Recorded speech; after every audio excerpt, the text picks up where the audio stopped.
Welcome, Sahars. Can you hear us? Yes, sir. Good morning, sir. Where are you placed? Sorry for the dark light because the lights have just gone off. So the ring light is not working.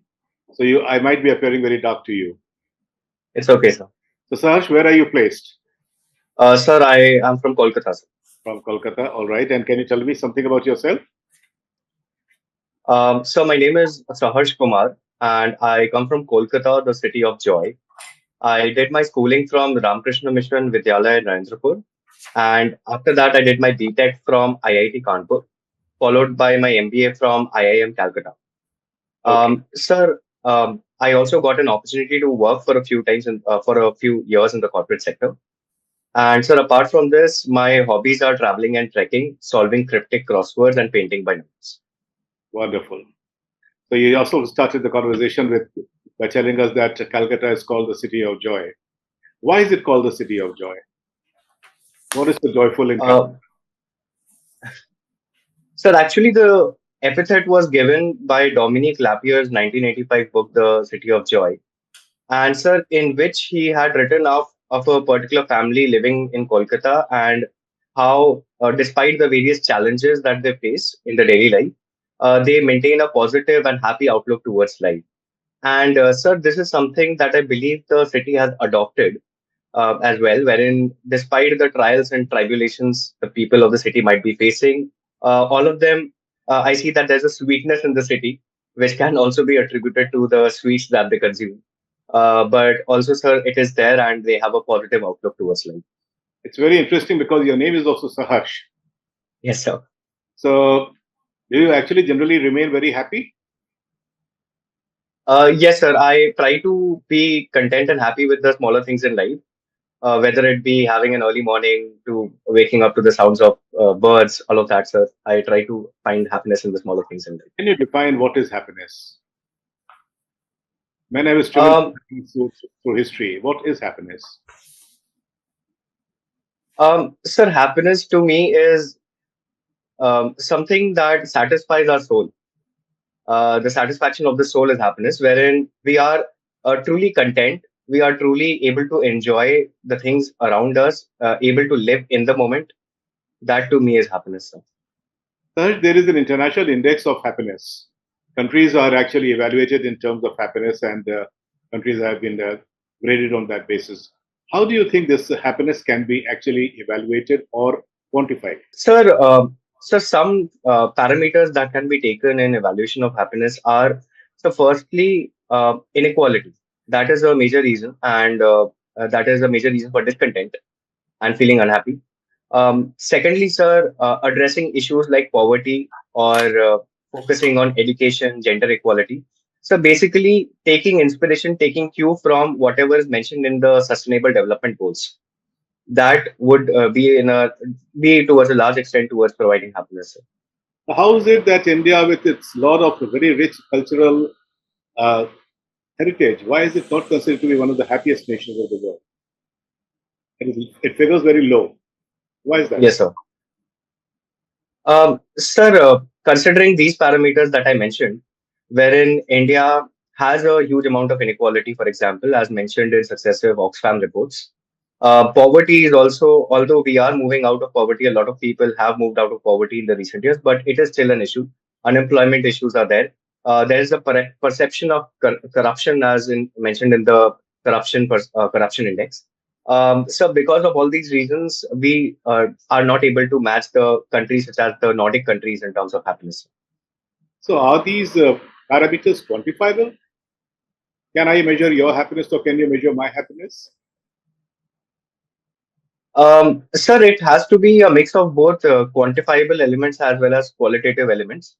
Definitely, some element of what an individual feels about their nation, about their surroundings. That qualitative perspective has to be there. But sir, in terms of quantity, we can talk of how much is the inequality, what is the level of education, what is the level of gender equality in society. All these can be quantified. So it has to be a mix of both, sir. Very recently, Calcutta had been in news because of a rape that took place there and because of the agitation of the doctors. After the incident, the government of Bengal has recommended some changes in the rape laws. Are you aware of those? Um, sir, sir, I had read about it, but I cannot recall the particular changes at the moment, sir. I'll have to revise that one. And then the government, after the High Court of Calcutta gave a life sentence to the accused, has asked the court to upgrade it to a death sentence, to a capital punishment. Yes. What is your opinion about capital punishment? Um, Sir, in my opinion, capital punishment, the possibility of capital punishment, uh, I support it, sir, because certain crimes, in my opinion, they are too heinous to not to let them go unpunished or let them provide a punishment in terms of a life sentence. Sir, even the Supreme Court has highlighted that capital punishment should be provided in the in successive judgments, sir, in the Jagmohan Singh case, and also, sir, the Supreme Court, however, has also said that it should be done in the rarest of rare circumstances only. So I support that idea, sir. In general way, you are in support of the death sentence. Yes, sir. Why do you think that, in spite of very rigorous laws regarding rape, especially after the Nirbhaya case, the incident of rapes have not declined? Sir, I believe that despite the Nirbhaya case and ever since then, the changes in the criminal laws making rape punishment more extreme. So all that is there to provide more deterrence towards such rape cases. But sir, in my opinion, deterrence is just one aspect of it. There needs to be proper monitoring, surveillance, and protection that should be provided to the women. um, so, sir, I feel that although the laws are there, but in terms of implementation, in terms of ensuring that women get access to justice, that is something that is missing. And also, sir, we see that despite the law being there, conviction takes a long time, and that in itself emboldens the perpetrators. Okay. And you think there are certain aspects of Indian culture which looks down upon women and actually belittles women, which is also responsible for this thing. Do you think? Can you suggest some ways that this cultural tradition can be changed? Yes, sir. Sir, I do agree with that fact that because of the social acceptance of patriarchy or looking down upon women, that is one of the reasons. And sir, to address this, uh, we need to have a better education, education including education of boys in the younger age, where they learn to accept and also recognize, respect women. And sir, this is very recently in a judgment, Supreme Court had also said that this should be part of value education, moral education at a younger age, so that these issues can be addressed to a large extent. Saharsh, you have been to both the Indian Institute of Technology as well as the Indian Institute of Management. Do you think the proliferation of these institutions has led to their devaluation? Recently, I read a report a couple of days back in the newspaper that the campus placement in all the IITs has been going down consistently since 2021. Why do you think that this is happening? Um, sir, while devaluation could be considered as one of the reasons, sir, but in my opinion, the it is not so much as the reason for the reduction in the campus placements has to do with the current market conditions. At the same time, sir, while a greater number of IITs and IIMs have been opened, sir, and there were concerns regarding the devaluation of the quality. But, sir, we are lately seeing even the newer IITs, they are coming up in terms of research and development. IIT Gandhinagar, IIM Sirmaur, all of these stand really tall in terms of newer developments that they're doing, research and development. So, sir, I feel that if proper infrastructure, proper funding, and proper targeted support is provided, then even the newer IITs and IIMs can compete with the older ones. So, sir, I don't think it is a devaluation that is happening. Saharsh, the CII report on the skill report that they come out with every year say that 46% of the engineers in this country are unemployed. Do you think there's something wrong with the education of engineers, or there's an overproduction of engineers? Um, sir, sir, I feel that both statements hold true. while there is, in my opinion, something that is wrong in, or that is a limitation of the education system, is the academia industry interface that is often missing in many of these engineering colleges. While the IITs of the country do get the support that is required from industry, but sir, the many other engineering colleges fail to do that, and because of that, even after getting a particular degree, the graduates are not employable. They do not have the required industrial skills. And sir, secondly, sir, the second point regarding overproduction of engineers, yes, sir. While the overproduction is happening, sir, because of so many people taking this particular route, but sir, there are a lot of jobs, especially for people who are skilled and who can deliver. So, sir, overproduction is an issue. Rather, it is the overproduction of unemployable engineers that is the issue. Mhm. See, we have got about 16 lakh seats of engineers in this country, while the actual requirement of engineers is only 6 lakhs. So, what do you think is going to happen to the remaining 10 lakhs? Is Uh, engineering becoming the new BA? uh, Pardon, please, sir. Is it becoming the new BA? Like everyone used to Right, do BA, now everyone is doing engineering. right, sir.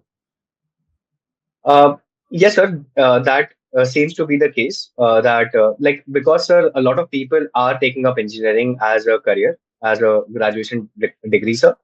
However, sir, the increase or the rest of the people, the 10 lakh remaining people of engineers, sir, I do believe that they can work as entrepreneurs. They can work as job creators, and that in itself can increase the number of engineers that are required in the country.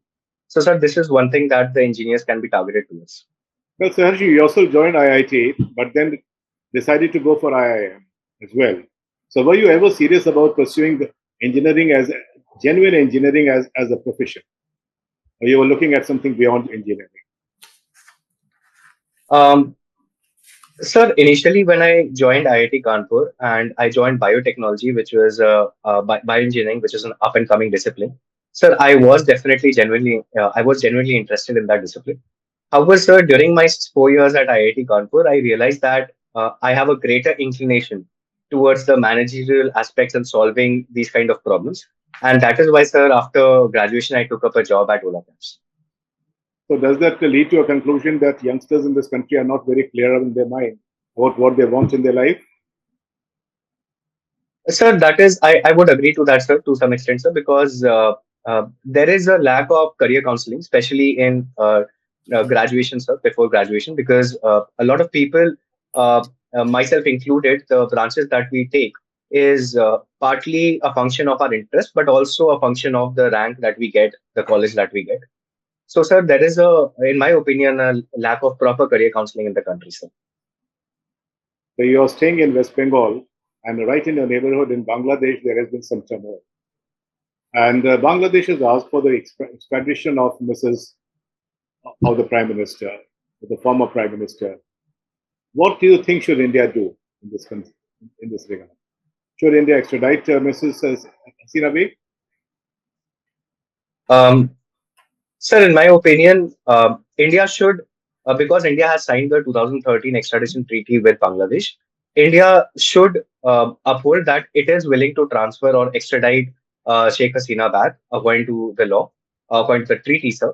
But, sir, we also have, according to the UN Declaration of Human Rights, we uphold the principle of non-refoulement. And because of that, sir, it may be we can delay the transfer of Sheikh Hasina, citing that there may be a threat of prosecution or threat of her life when she lands in Bangladesh. And we can delay that, sir, citing the lack of a stable government in Bangladesh. And only when Bangladesh, after elections, has a stable government, should we consider sending her back after proper diplomatic considerations. Well, migration from Bangladesh to India has always been a very sticky issue. And now, with the example of what Mr. Trump is doing to the illegal immigrants, do you think that India should also deport everyone back to Bangladesh? Sir, Sir, India has started very recently. India has started deporting certain Bangladeshis, illegal immigrants who've come to India from Assam. And sir, India through the recently passed immigration bill, sir, India is trying to put a stop on the illegal immigrations and to rightly verify who are the illegal immigrants. So, sir, in my opinion, that is something that India is already doing to tackle the case of illegal immigrants. At the same time, through border mechanisms, through border surveillance and fencing of the border, India is trying to reduce the influx of immigrants that are happening. So they think, Saharsh, that deportation should involve consulting the state, the receiving state, about the status of those people. Like America sent back all these people without consulting India. Do you think that India should deport Bengalis or the Rohingyas to Myanmar after talking to these people, or they should just throw them out? Sir, in my opinion, India should definitely engage in diplomatic talks by talking to these states before deportation, because, sir, there is an identity verification component as well before deporting any individual, which requires the host state or the original state, home state, to be involved in. And it is important, sir, because India tries to uphold to human rights, and India cannot just these individuals and let them tackle the rest of it themselves, but rather because they might have threat of persecution or something. That is why India should engage in diplomatic channels only for engaging in deportations. So this brings us to the question of the Rohingyas. Rohingyas are stateless; they don't have any state. What should we do to the Rohingyas? So the end goal would again be that we have to look towards deporting them back to Myanmar, and how, because Have sir, that to is have to back where? to Myanmar, sir. Stateless is Myanmar does not accept them. Yes, sir. So, sir, in my opinion, because, sir, although historically they may have originated in Bangladesh, sir. However, sir, for the past few centuries, they have been living in Myanmar. And so, sir, through diplomatic talks, including all the stakeholders, bringing all the stakeholders, India, Bangladesh, Myanmar, on the table, negotiating table, there should be a proper discussion on what should be the state, because, sir, the current situation where they are staying in refugee camps, that is not a sustainable answer, sir. So, sir, there should be a definitive discussion on ending this. Well, your subject is political science and international relations, I believe. Yes, sir. So, can you tell me what is oligarchy? Yes, sir.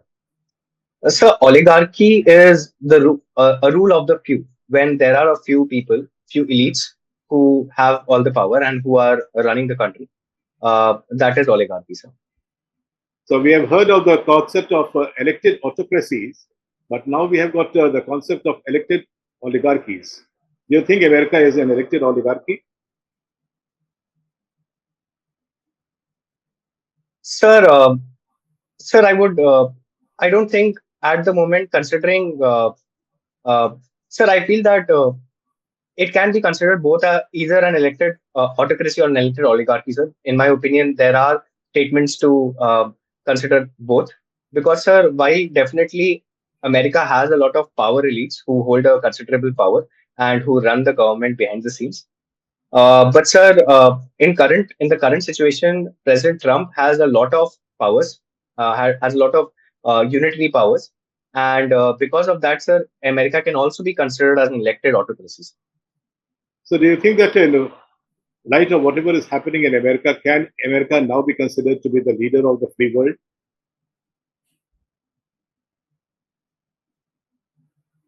Um, sir, sir, at the moment, in my opinion, America should still be considered as the leader of the free world. Uh, because, sir, the This recent withdrawing actions, grant that is given to universities because of their support to the Palestine movement or to the right, Palestinians, can you call this freedom? right, sir. Sorry, sir, I apologize. I had missed that part, sir. I had to, completely skipped over that part, sir. Yes, sir. Considering the recent cases that have been happening regarding the freedom of speech restrictions in universities, where universities are being coerced by cutting down on federal funding.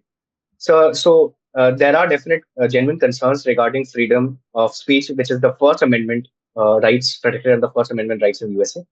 And so, sir, America can still be called as the leader of the world, but leader of the free world is something that it's losing the tax. So one last question, again, to something to do with one of the states which is not in the neighborhood but very close to West Bengal. That is Manipur. Recently, the president rule was imposed in Manipur. Can you tell me what is the difference between Article 355 and Article 356 of the Indian Constitution? Yes, sir. If I may have a moment, please, sir. Yes.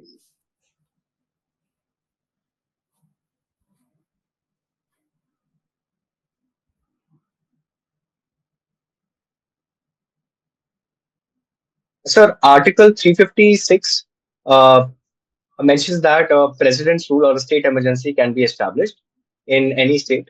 The process is mentioned in Article 356, sir. Sir, however, Article 355 says that in case of constitutional breakdown of constitutional machinery, the president's rule can be established, sir. Uh, What is the difference between 355 and 356? See, Sir, I'm getting 355. confused at the moment, sir. I'll have to just revise that bit, sir. I'm getting Okay. a bit confused. So thanks. That's from my side. Mr. Kamraj, you can take over. Thank you, Yes, sir. sir. Thank you, sir. Once again, good morning, Sahars. Good morning, sir. Yeah. So I've seen your DAF where you have mentioned your hobbies as traveling and trekking and many other things, right? So I come across the word hiking, right? So is it trekking different from hiking? Can you enlighten me? Yes, sir. Sir, hiking is considered different from trekking because sir, hiking generally is less intensive. It involves generally it is within a single day and only over a matter of few hours. And hiking is generally done across well-maintained trails.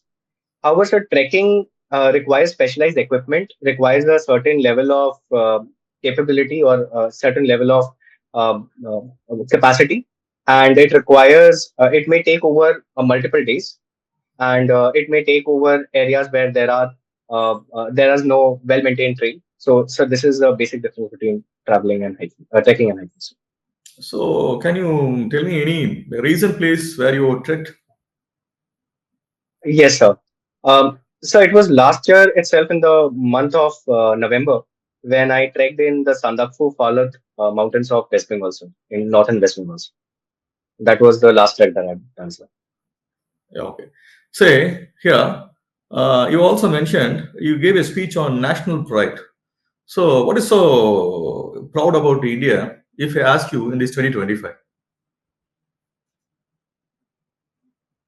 Sir, in my opinion, there is a lot to be proud about India today, sir. Firstly, sir, we are an island of democracy, and we have survived. Democracy has survived more than 77 years, and where countries all around us, we have seen democracy to fail. Secondly, sir, we have grown up to be the third largest economy in the world, fifth largest economy in the world, and very soon we will be the third largest economy in a few years. Thirdly, sir, that India's importance in the global stage, international stage, India has increasing international influence, wherein our Prime Minister was one of the earliest leaders who visited President Trump after his election, wherein we are trying to portray ourselves as leader of voice of the global South and net security provider in the Indian Ocean region. So because of that, I feel that there's a lot to be proud of India. Okay. So, you said you are proud of India to be a democracy. And of course, so we are the largest democracy in the world. As Sir had rightly pointed out, there is a talk about oligarchy and the rule of elites, right? Does it apply to India?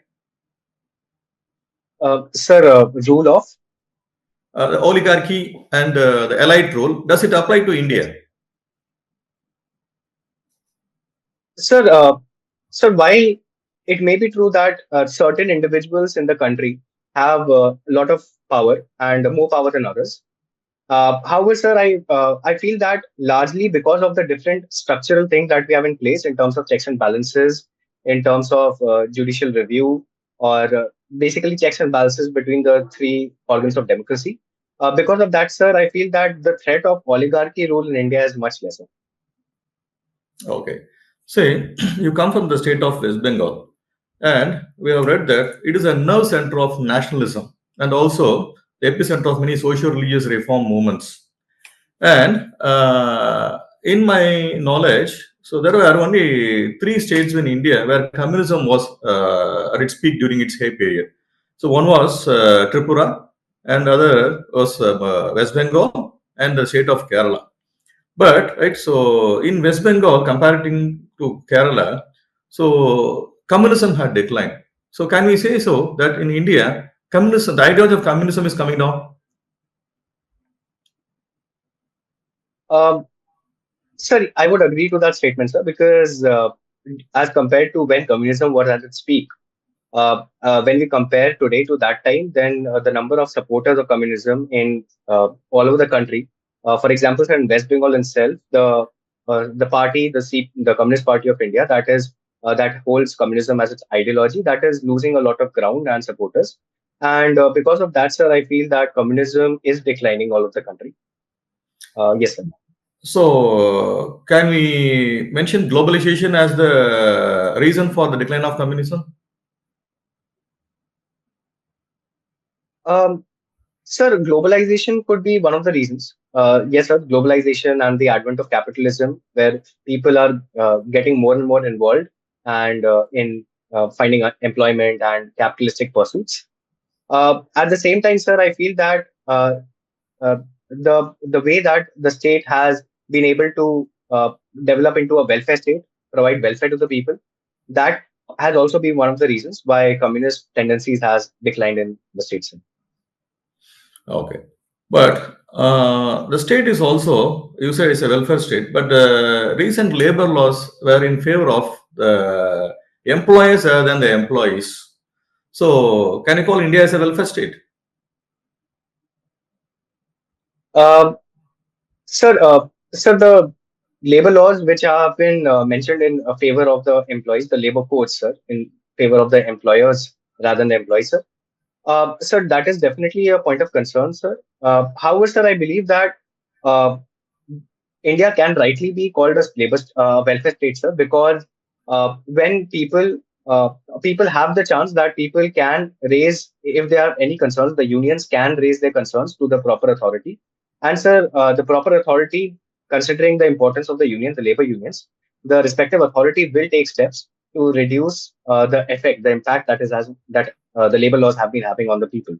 An example could be, sir, a slightly different example would be the repealment of the three farm laws, sir. Considering the impact of the farm laws that it may have on the farmer population, India stood by the fact that it is a welfare state and cut back on that particular changes, sir. So, sir, I believe that India can still be called as a welfare state. Okay, okay, sir. And so coming to the international relations, say recently I read an article where the BRICS Bank can replace or act as an alternative for the Bretton Woods system. So do you agree with that? Um,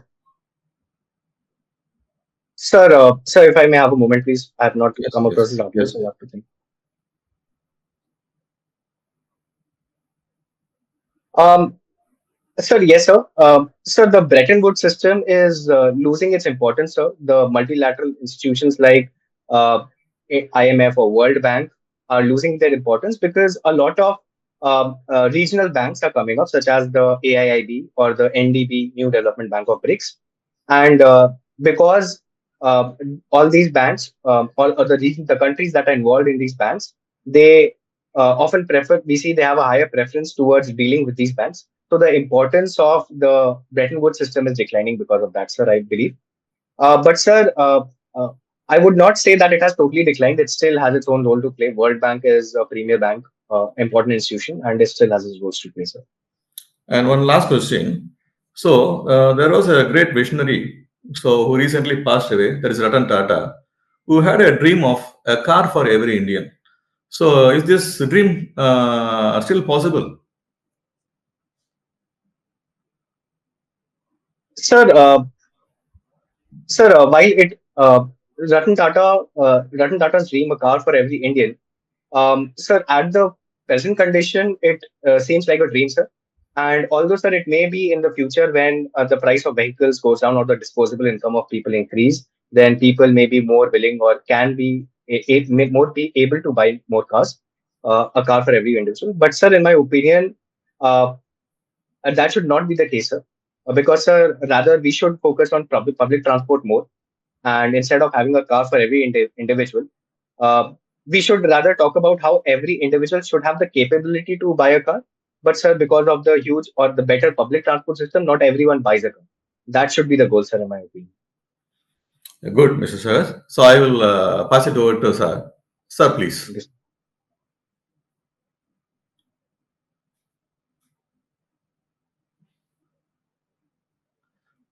You are on Sir, mute, sir. yeah. Sorry, Kamraj, you wanted to say something? I think you are on mute. Okay, sir. Okay, yeah. Thank you.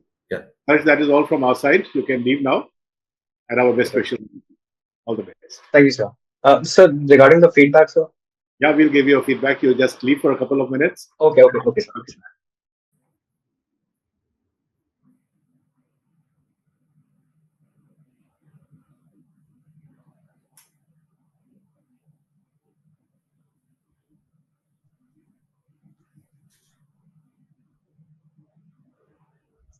Yes, sir. So, Harsh, how do you feel at the end of the interview?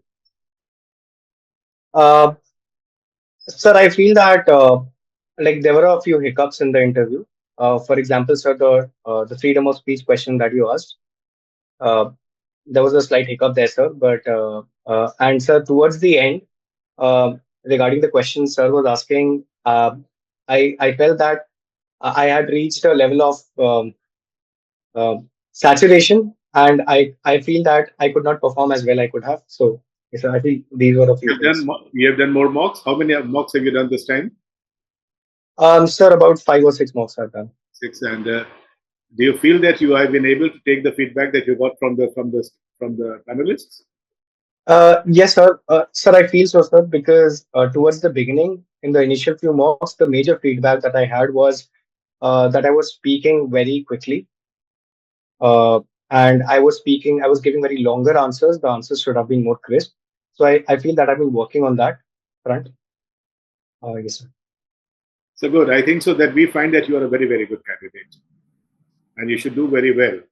With your current level of performance, we think that you should be able to do very well. You have presented yourself very well. Your way of speaking is very good. You have got a very cool and calm personality. That is the most important thing. You keep on smiling all through, and that's a very calming. That has a very calming effect. As far as your dress is concerned, I would suggest that you wear a shirt with a better collar. Yes, sir. I'll not wear this one, sir. And secondly, I don't think so that you should wear this type of tie. The tie should not be of the same color as the suit, as far as possible. Right, sir. So Right, if it's a gray color, this thing, you can wear either a lemon tie or a red tie always goes well. A blue tie will go well with anything. But the same color tie actually gives an impression of a bit. You makes it your personality a bit boring. It can be much more. You also stubble. You are going to keep a beard when you appear for the examination. I will not, sir. I will not, sir. You have to shave. Right, Sir, I have a question, sir. Sir, so the attire that I've chosen is a black coat and black pants and a navy blue tie with a white shirt. That's fine. There should be a bit of contrast. Otherwise, it Right. looks very monotonous and boring. Right. Like a present gray coat and gray tie don't go along very well. Right. It might be good for a lawyer. If you were a lawyer, it would have been all right. But otherwise, if you want to be a bureaucrat, you have got to add a little bit color to your personality. Okay. One more thing that I noted was that when you give an answer, you look down. It's better to actually look into the eyes. Even if you are thinking, you must look straight into the eye. You tend to look down when you answer. I do not know if it is a matter of habit or it happened only today, but if you can get over with this habit, don't try to change anything very major in your habits at this stage of time. You've got only about a week left. So I would not suggest that you try to make any major change in your personality or in your way of speaking. If that is your habit, then let it remain so. And if you can change it, try to do it. Otherwise, if you start making changes at this stage of time, you'll become very conscious at that time. And that might distract you from giving a proper answer. So eye contact is important. Your dressing, I have told you. Otherwise, you have got a very pleasing personality. Your voice modulation is absolutely perfect. You are able to answer questions with a lot of confidence. So we personally feel, Sahars, that you are a very good candidate. And you must keep it up. Right? Thank you, sir. And Kamraj, would you like to add something? Yeah, sir, I agree with you, sir. Yes. So he's a very good personality. And I wish him, so we wish you all the best, right? So, and we wish you to see in the rank list, right? If there's anything more that you would like to ask of the both of us, please do. Sir, sir, I wanted to ask about my optional subject, sir. Yes. Sir, while I have been revising that, I just wanted to ask that to what extent should I revise it? Like, say, in my personal experience, regarding my experience as well as my students for the past 20 years, mostly they will go into the articles, the constitutions. Like you revise the Article 311, so which deals with the civil servants. And then something about the federal issues. Now the three language formula is going on and such issues. And as Sir said, Manipur issue, the politics of Northeast India. So there might be some questions there. And regarding IR, so concentrate on the Quad as well as the neighborhood first policy. So that we find. And rarely they do go for the questions like which Indian thinker would be right so inspiring you, or but that's very rare. Okay. Since you come from political science, you have taken political science as an optional. They know that you have prepared on that front. So mostly they'll avoid it. Okay. Yes. okay. Be strong on the Constitution. Be very strong on the Constitution. And as Kamraj has already hinted, this the North-South issue, which is emerging in this country, is something that you should be careful of. You should be aware of what are the demands of the southern states and how is it going to impact the federalism of this country. So the issues of federalism is important. What articles in the Constitution relate to federalism, state and center relationships, all this must be known to you. Like when I asked you about the distinction between 355 and 356, you're a bit confused. Read about that things. What is the difference between a republic and a democracy? What is the difference between a nation and a state? What is the difference between 355 and 356? What is the difference between Section 226 and 32 of the Constitution? Things like these you must know, right? So that's it from our side, Sahars. And all the best from us. Thank you so much, sir. Thank you, sir.